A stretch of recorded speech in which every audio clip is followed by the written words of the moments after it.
Bismillahirrahmanirrahim. Kisah Nabi Ayub alaihi salam. Tempat diutus dataran Hauran, tahun kelahiran 1540 sebelum Masehi. Usia 120 tahun. Berkata salah seorang malaikat kepada kawan-kawannya yang lagi berkumpul, berbincang-bincang tentang tingkah laku makhluk Allah, jenis manusia di atas bumi. Aku tidak melihat seorang manusia yang hidup di atas bumi Allah yang lebih baik dari hamba Allah Ayub. Ia adalah seorang mukmin sejati, ahli ibadah yang tekun. Dari rejeki yang luas dan harta kekayaan yang diberikan oleh Allah kepadanya, ia mengenapikan sebahagiaan untuk menolong orang-orang yang memerlukan para fakir miskin. Hari-harinya terisi penuh dengan ibadah, sujud kepada Allah, dan bersyukur atas segala nikmat dan karunia yang diberikan kepadanya. Para kawanan malaikat yang mendengarkan kata-kata pujian dan sanjungan untuk diri Ayub mengakui kebenaran itu. Bahkan masing-masing menambahkan lagi dengan menyebut beberapa sifat dan tabiat yang lain yang ada pada diri Ayub. Percakapan para malaikat yang memuji-muji Ayub itu didengar oleh iblis yang sedang berada tidak jauh dari tempat mereka berkumpul. Iblis merasa panas hati dan jengkel mendengar kata-kata pujian bagi seseorang dari keturunan Adam yang ia telah bersumpah akan disesatkan ketika ia dikeluarkan dari surga karenanya. Ia tidak rela melihat seorang dari anak cucu anak Nabi Adam menjadi seorang mukmin yang baik, ahli ibadah yang tekun, dan melakukan amal soleh sesuai dengan perintah dan petunjuk Allah. Pergilah iblis mendatangi Ayub untuk menyatakan sendiri sampai sejauh mana kebenaran kata-kata pujian para malaikat itu kepada diri Ayub. Ternyata memang benar, Ayub patut mendapat segala pujian itu. Ia mendatangi Ayub bergelimpangan dalam kenikmatan duniawi, tenggelam dalam kekayaan yang tidak ternilai besarnya, mengepalai keluarga yang besar yang hidup rukun, damai, dan bakti. Ia mendapati Ayub tidak tersilau matanya oleh kekayaan yang ia miliki dan tidak tergoyahkan imannya oleh kenikmatan duniawinya. Siang dan malam ia senantiasa menemui Ayub berada di mihrabnya melakukan sholat, sujud, dan tasyakur kepada Allah atas segala pemberiannya.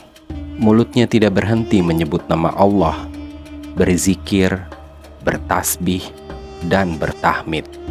Ayub ditemuinya sebagai seorang yang penuh kasih sayang terhadap sesama makhluk Allah yang lemah, yang lapar diberinya makan, yang telanjang diberinya pakaian, yang bodoh diajar dan dipimpin, dan yang salah ditegur.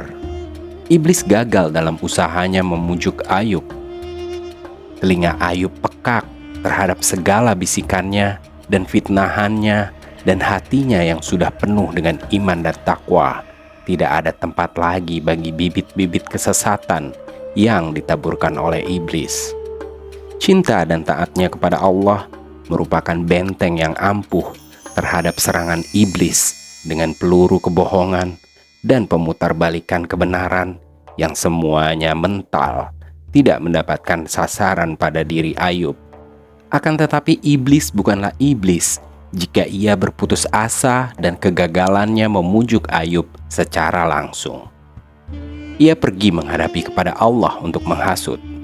Ia berkata, "Wahai Tuhan, sesungguhnya Ayub yang menyembah dan memujimu, bertasbih dan bertahmid menyebut namamu, ia tidak berbuat demikian seikhlas dan setulus hatinya karena cinta dan taat kepadamu. Ia melakukan itu semua dan berlaku sebagai hamba yang soleh, tekun beribadah kepadamu hanya karena takut akan kehilangan semua kenikmatan duniawi yang telah Engkau karuniakan kepadanya. Ia takut jika ia tidak berbuat demikian, bahwa Engkau akan mencabut daripadanya segala nikmat yang telah ia perolehnya, berupa puluhan ribu hewan ternakan, beribu-ribu hektar tanah ladang, berpuluh-puluh hamba sahaya dan pembantu, serta keluarga dan putra-putri yang soleh dan bakti. Tidaklah semuanya itu patut disyukuri untuk tidak terlepas dari kepemilikan dan habis terkena musibah? Di samping itu, Ayub masih mengharapkan agar kekayaannya bertambah menjadi berlipat ganda. Untuk tujuan dan maksud itulah Ayub mendekatkan diri kepadamu dengan ibadah dan amal-amal solehnya. Dan andai kata ia terkena musibah dan kehilangan semua yang ia miliki, niscaya ia akan mengubah sikapnya dan akan melalaikan kewajibannya beribadah kepadamu. Allah berfirman kepada iblis, "Sesungguhnya Ayub adalah seorang hambaku yang sangat taat kepadaku. Ia seorang mukmin sejati. Apa yang ia lakukan untuk mendekati dirinya kepadaku adalah semata-mata didorong oleh iman yang teguh dan taat yang bulat kepadaku. Iman dan takwa yang telah meresap di dalam lubuk hatinya serta menguasai seluruh jiwa raganya tidak akan tergoyah oleh perubahan keadaan duniawinya. Cintanya kepadaku yang telah menjiwai amal ibadah dan kebajikannya tidak akan menurun dan menjadi kurang. Musibah apapun yang akan melanda dalam dirinya dan harta kekayaannya, ia yakin seyakin-yakinnya bahwa apa yang ia miliki adalah pemberianku yang sewaktu-waktu dapat aku cabut daripadanya atau menjadikannya bertambah berlipat ganda. Ia bersih dari semua tuduhan dan prasangkamu. Engkau memang tidak rela melihat hamba-hambaku, anak cucu Adam, berada di atas jalan yang benar, lurus dan tidak tersesat. Dan untuk menguji keteguhan hati Ayub dan kebulatan imannya kepadaku dan kepada takdirku, aku izinkan engkau untuk mencoba menggodanya serta memalingkannya daripadaku. Kerahkanlah pembantu-pembantumu menggoda Ayub melalui harta kekayaannya dan keluarganya. Coba binasakanlah harta kekayaannya dan cerai-beraikanlah keluarganya yang rukun dan bahagia itu. Dan lihatlah sampai di mana kebolehanmu menyesatkan dan merusakkan iman hambaku Ayub itu. Dikumpulkanlah oleh iblis syaitan-syaitan, pembantunya, diberitahukan bahwa ia telah mendapatkan izin dari Tuhan untuk mengganyang Ayub, merusak akidah dan imannya, dan memalingkannya dari Tuhannya yang ia sembah dengan sepenuh hati dan keyakinan. Jalannya ialah dengan memusnahkan harta kekayaannya, sehingga ia menjadi seorang yang papa dan miskin. Mencerai-beraikan keluarganya sehingga ia menjadi sebatang kara tidak berkeluarga. Iblis berseru kepada pembantu-pembantunya itu agar melaksanakan tugas penyesatan Ayub sebaik-baiknya, dengan segala daya dan siasat apa saja yang mereka dapat lakukan. Dengan berbagai cara gangguan, akhirnya berhasillah kawanan syaitan itu menghancurkan, luluhkan kekayaan Ayub yang dimulai dengan hewan-hewan ternakannya yang bergelimpangan mati satu persatu, sehingga habis sama sekali.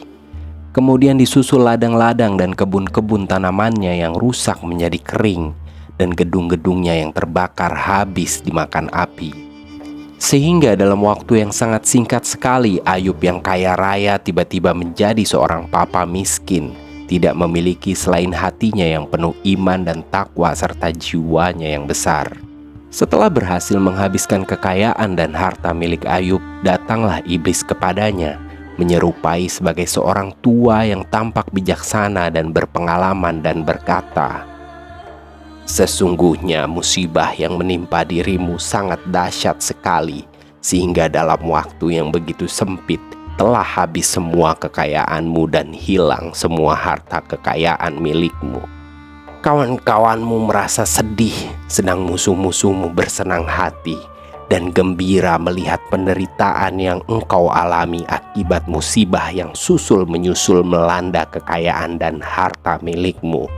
Mereka bertanya-tanya, gerangan apakah yang menyebabkan Ayub tertimpa musibah yang hebat itu, yang menjadikannya dalam sekelip mata kehilangan semua harta miliknya. Sementara orang dari mereka berkata bahwa mungkin karena Ayub tidak ikhlas dalam ibadah dan semua amal kebajikannya, dan ada yang berkata bahwa andaikan Allah, Tuhan Ayub, benar-benar berkuasa, niscaya Dia dapat menyelamatkan Ayub dari malapetaka. Mengingat bahwa ia telah menggunakan seluruh waktunya beribadah dan berzikir, tidak pernah melanggar perintahnya. Seorang lain menggunjing dengan mengatakan bahwa mungkin amal ibadah Ayub tidak diterima oleh Tuhan karena ia tidak melakukan itu dari hati yang bersih dan sifat ria dan ingin dipuji, dan banyak lagi cerita-cerita orang tentang kejadian yang sangat menyedihkan itu. Aku pun menaruh simpati kepadamu, hai Ayub, dan turut bersedih hati dan berduka cita atas nasib yang buruk yang engkau telah alami. Iblis yang menyerupai sebagai orang tua itu mengakhiri kata-kata hasutannya seraya memperhatikan wajah Ayub yang tetap tenang, berseri-seri, tidak menampakkan tanda-tanda kesedihan atau sesalan yang ingin ditimbulkan oleh iblis dengan kata-kata racunnya itu. Ayub berkata kepadanya, "Ketahuilah bahwa apa yang aku telah miliki berupa harta benda, gedung-gedung, tanah ladang, dan hewan ternakan, serta lain-lainnya, semuanya itu adalah barang titipan Allah yang dimintanya kembali. Setelah aku cukup menikmatinya dan memanfaatkannya sepanjang masa, atau ibarat barang pinjaman yang diminta kembali oleh tuannya jika saatnya telah tiba.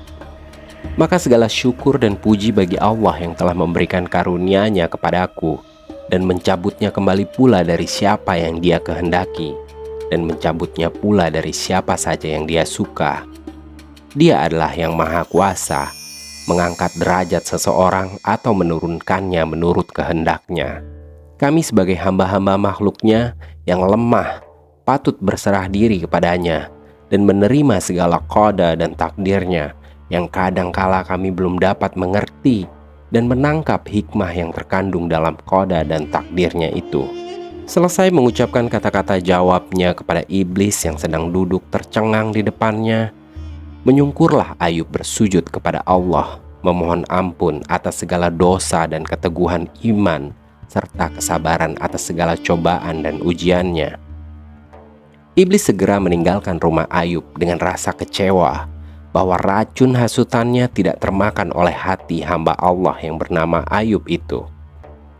Akan tetapi, iblis tidak akan pernah berputus asa melaksanakan sumpah yang ia telah nyatakan di hadapan Allah dan malaikat-Nya bahwa ia akan berusaha menyesatkan Bani Adam di mana saja mereka berada. Ia merencanakan melanjutkan usaha gangguan dan godaannya kepada Ayub lewat penghancuran keluarganya yang sedang hidup rukun, damai, dan saling cinta mencintai dan harga menghargai. Iblis datang lagi menghadap kepada Tuhan dan meminta izin meneruskan usahanya mencoba Ayub. Berkata ia kepada Tuhan, "Wahai Tuhan, Ayub tidak termakan oleh hasutanku dan sedikit pun tidak goyah iman dan akidahnya kepadamu, meskipun ia sudah kehilangan semua kekayaannya dan kembali hidup papa dan miskin, karena ia masih mempunyai putra-putri yang cakap yang dapat ia andalkan untuk mengembalikan semua yang hilang itu dan menjadi sandaran serta tumpuan hidupnya di hari tuanya. Menurut perkiraanku, Ayub tidak akan bertahan jika musibah yang mengenai harta kekayaannya mengenai keluarganya pula. Apalagi bila ia sangat sayang dan mencintai, maka izinkanlah aku mencoba kesabarannya dan keteguhannya kali ini melalui godaan yang akan aku lakukan terhadap keluarganya dan putra-putranya yang ia sangat sayang dan cintai itu." Allah meluluskan permintaan iblis itu dan berfirman, "Aku mengizinkan engkau mencoba sekali lagi menggoyahkan hati Ayub yang penuh iman, tawakal dan kesabaran itu dengan caramu yang lain. Namun ketahuilah bahwa engkau tidak akan berhasil mencapai tujuanmu melemahkan iman Ayub dan menipiskan kepercayaannya kepadaku." Iblis lalu pergi bersama pembantu-pembantunya menuju tempat tinggal putra-putra Ayub di suatu gedung yang penuh dengan sarana-sarana kemewahan dan kemegahan. Lalu digoyangkanlah gedung itu hingga roboh berantakan, menjatuhi dan menimbun seluruh penghuninya. Kemudian cepat-cepatlah pergi iblis mengunjungi Ayub di rumahnya, menyerupai sebagai seorang dari kawan-kawan Ayub yang datang menyampaikan takziah dan menyatakan turut berduka cita atas musibah yang menimpa putranya. Ia berkata kepada Ayub dalam takziahnya, "Hai Ayub, sudahkah engkau melihat putra-putramu yang mati tertimbun di bawah reruntuhan gedung yang roboh akibat gempa bumi?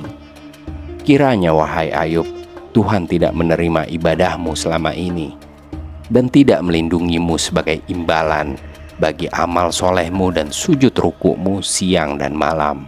Mendengar kata-kata iblis itu, menangislah Ayub terseduh-seduh seraya berucap, "Allah lah yang memberi dan Dia pula lah yang mengambil kembali. Segala puji baginya, Tuhan yang Maha Pemberi dan Maha Pencabut." Iblis keluar meninggalkan Ayub dalam keadaan bersujud munajat dengan rasa jengkel dan marah kepada dirinya sendiri karena telah gagal untuk kedua kalinya membujuk dan menghasut Ayub. Ia pergi menghadap Tuhan dan berkata, "Wahai Tuhan, Ayub sudah kehilangan semua harta benda dan seluruh kekayaannya, dan hari ini ia ditinggalkan oleh putra-putranya yang mati terbunuh di bawah reruntuhan gedung yang telah kami hancurkan. Namun ia masih tetap dalam keadaan mentalnya yang kuat dan sehat. Ia hanya menangis terseduh-seduh, namun batinnya, jiwanya, iman dan kepercayaannya kepadamu tidak tergoyah sama sekali.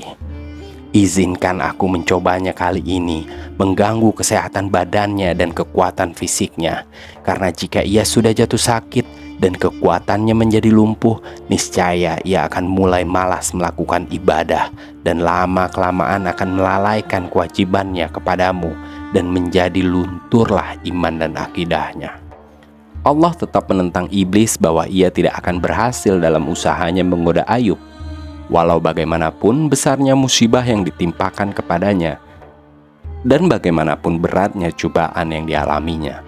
Karena Allah telah menetapkan dia menjadi teladan kesabaran, keteguhan iman dan ketekunan beribadah bagi hamba-hambanya.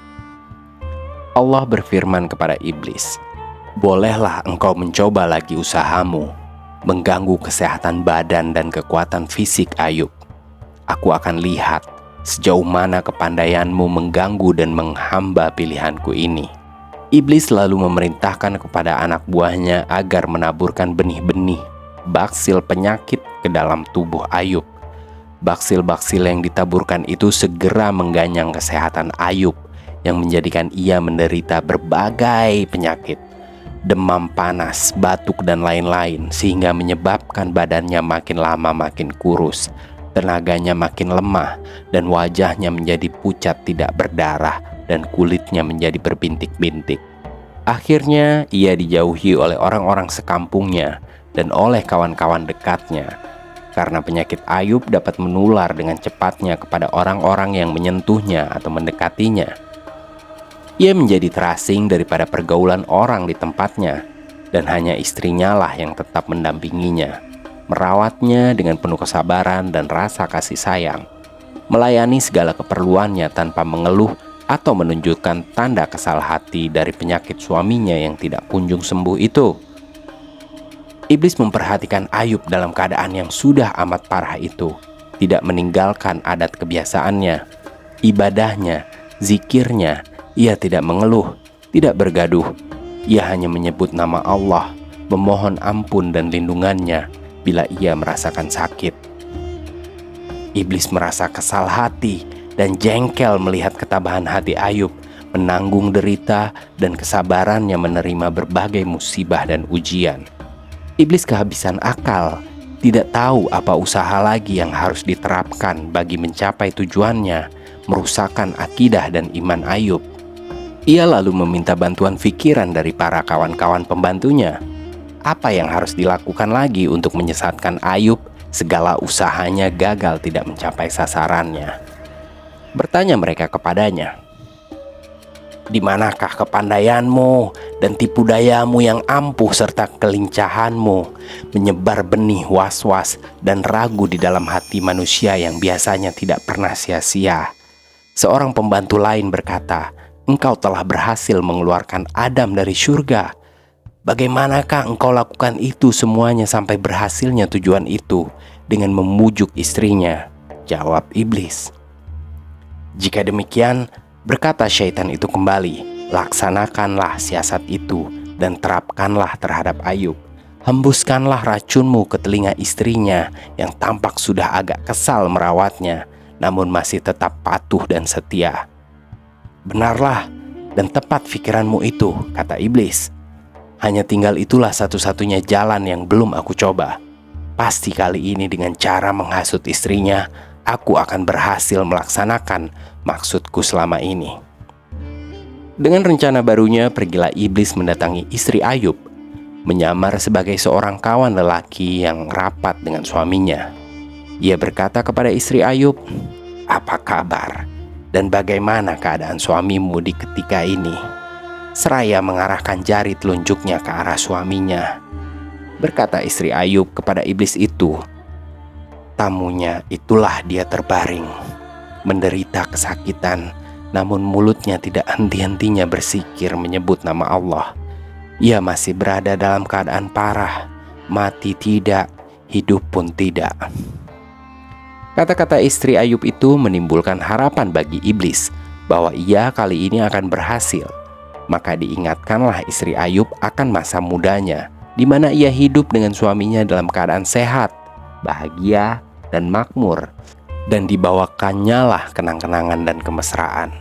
Kemudian keluarlah iblis dari rumah Ayub, meninggalkan istri Ayub duduk termenung seorang diri, mengenang masa lampaunya, masa kejayaan suaminya, dan kesejahteraan hidupnya, membanding-bandingkannya dengan masa di mana berbagai penderitaan dan musibah dialaminya, yang dimulai dengan musnahnya kekayaan dan harta benda, disusul dengan kematian putranya, dan kemudian yang terakhir diikuti oleh penyakit suaminya yang parah yang sangat menjemukan itu. Istri Ayub merasa kesepian berada di rumah sendirian bersama suaminya yang terbaring sakit. Tiada sahabat, tiada kerabat, tiada handai, tiada taulan, semua menjauhi mereka karena khawatir kejangkitan penyakit kulit Ayub yang menular dan menjijikkan itu. Seraya menarik nafas panjang, datanglah istri Ayub mendekati suaminya yang sedang menderita kesakitan dan berbisik-bisik kepadanya berkata, "Wahai sayangku, sampai bilakah engkau tersiksa oleh Tuhanmu ini? Di manakah kekayaanmu, putra-putramu, sahabat-sahabatmu, dan kawan-kawan terdekatmu? Oh, alangkah syahdunya masa lampau kami, usia muda, badan sehat, serana, kebahagiaan, dan kesejahteraan, hidup tersedia dikelilingi oleh keluarga, dan terulang kembali masa yang manis itu. Mohonlah wahai Ayub dari Tuhanmu, agar kami dibebaskan dari segala penderitaan dan musibah yang berkepanjangan ini."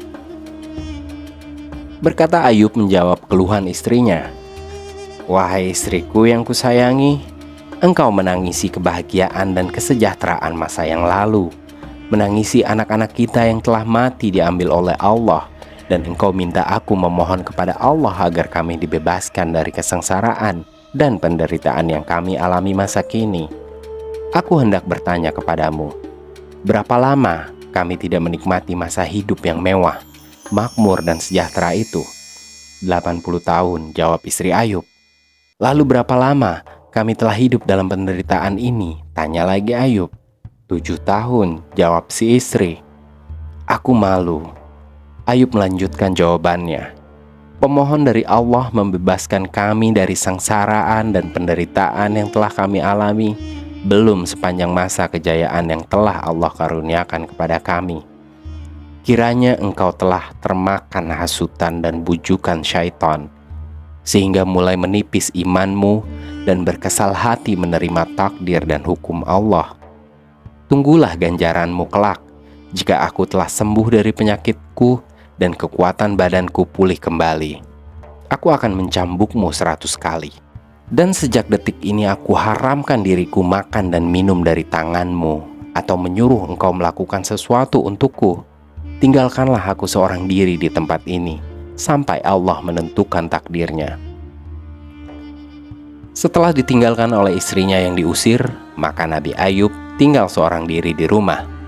Tiada sanak saudara, tiada anak, dan tiada istri. Ia bermunajat kepada Allah dengan sepenuh hati, memohon rahmat dan kasih sayangnya. Ia berdoa, "Wahai Tuhanku, aku telah diganggu oleh syaitan dengan kepayahan dan kesusahan, serta siksaan. Dan Engkaulah wahai Tuhan yang Maha Pengasih dan Maha Penyayang." Allah menerima doa Nabi Ayub yang telah mencapai puncak kesabaran dan keteguhan iman, serta berhasil memenangkan perjuangannya melawan hasutan dan bujukan iblis. Allah mewahyukan firman kepadanya, "Hantamkanlah kakimu ke tanah. Dari situ air akan memancur, dan dengan air itu engkau akan sembuh dari semua penyakitmu, dan akan pulih kembali kesehatan dan kekuatan badanmu jika engkau gunakannya untuk minum dan mandimu." Dengan izin Allah, setelah dilaksanakan petunjuk ilahi itu, sembuhlah segera Nabi Ayub dari penyakitnya. Semua luka-luka kulitnya menjadi kering, dan segala rasa pedih hilang, seolah-olah tidak pernah terasa olehnya. Ia bahkan kembali menampakkan lebih sehat dan lebih kuat daripada sebelum ia menderita. Dalam pada itu, istrinya yang telah diusir dan meninggalkan dia seorang diri di tempat tinggalnya yang terasing, jauh dari jiran, jauh dari keramaian kota, merasa tidak sampai hati, lebih lama berada jauh dari suaminya. Namun ia hampir tidak mengenalnya kembali, karena bukanlah Ayub yang ditinggalkan sakit itu yang berada di depannya, tetapi Ayub yang muda belia, segar bugar, sehat walafiat, seakan-akan tidak pernah sakit dan menderita. Ia segera memeluk suaminya seraya bersyukur kepada Allah yang telah memberikan rahmat dan karunia-Nya, mengembalikan kesehatan suaminya, bahkan lebih baik daripada keadaan asalnya. Nabi Ayub telah bersumpah sewaktu ia mengusir istrinya, akan mencambuknya 100 kali bila ia sudah sembuh. Ia merasa wajib melaksanakan sumpahnya itu, namun merasa kasihan kepada istrinya yang sudah menunjukkan kesetiaannya dan menyekutuinya di dalam segala duka dan deritanya. Ia bingung, hatinya terombang-ambingkan oleh dua perasaan. Ia merasa berkewajiban melaksanakan sumpahnya, tetapi istrinya yang setia dan bakti itu tidak patut, kata hatinya, menjalani hukuman yang seberat itu. Akhirnya Allah memberi jalan keluar baginya dengan firman-Nya, "Hai Ayub, ambillah dengan tanganmu seikat rumput dan cambuklah istrimu dengan rumput itu 100 kali, sesuai dengan sumpahmu, sehingga dengan demikian tertebuslah sumpahmu."